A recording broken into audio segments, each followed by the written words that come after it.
Friends ready ஆகிடுச்சு. Timing correct பண்ணிட்டோம். இந்த கியர் சொன்ன மாதிரி இந்த செக்மெண்ட் பண்ணிட்டீங்கன்னா அப் அண்ட் டவுனில் கரெக்டாக வந்துடும்.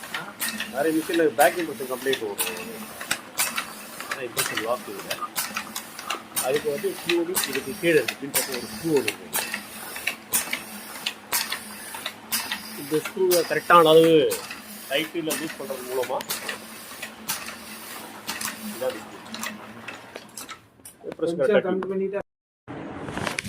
ஹலோ ஃப்ரெண்ட்ஸ், ஏபிடெக் மிஷினில் ஒரு சின்ன டைமிங் ஃபால்ட்டு. என்ன நடக்குதுன்னா, ஏர் பேப்பர் வந்து பிஃபோர் ஆன் ஆகிடுது. அப்படி ஃபீட் ஆகுது. இருக்கிறதுலே ஈஸியாக டைமிங் கேட்கக்கூடிய ஒரே மிஷின் வந்து ஏபிடெக் தான். பிஃபோர் அண்ட் ஆஃப்டர் டைமிங் வரும். இதில் என்ன பண்ணணும்னா, இந்த டைமர் கிளாக் இருக்குது. இந்த 3 போல்ட்டையும் லூஸ் பண்ணிவிட்டு இந்த அல்கி இருக்குது.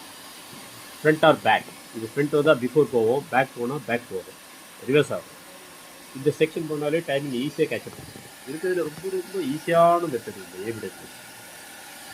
இன்கேஸ் கொஞ்சம் ஹெவியான மூமெண்ட்டில் போச்சுன்னு சொன்னால் நட்டை அந்த 3 நட்டையும் லூஸ் பண்ணி வெளியே எடுத்துட்டு கியர் ரிலீஸ் பண்ணிவிட்டு அதுக்கப்புறம் இந்த பொசிஷன், இந்த எர்கி position fine tuning front and back பண்ணிட்டீங்கன்னா இந்த சென்ட்ரல் ஸ்டெட் வந்து அப் அண்ட் டவுன் ஆகும். இதான் அந்த கியரோட ஆக்டிவேஷன் பேஜ். இது புட்டிங்காலே டைமிங் வந்து பர்ஃபெக்டாக உட்கார வச்சுக்கலாம். ரொம்ப ஈஸியான மெத்தட், ஈஸியாக பண்ணலாம். ஓகே மிஸ், பெஸ்ட்டாக இருக்குது. பாய்.